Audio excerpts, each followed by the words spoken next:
हल्की बारिश हो रही थी। रात खामोश थी। उमर एक दुकान के बाहर खड़ा था।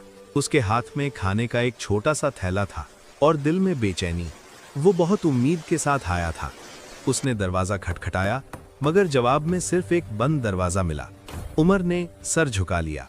ऐसा लगा जैसे उसके दिल पर भी कोई दरवाजा बंद हो गया हो। कभी कभी दुनिया हमें साफ साफ नहीं कह देती है। वो करीब ही एक स्ट्रीट लाइट के नीचे बैठ गया। बारिश के कतरे जमीन पर गिर रहे थे।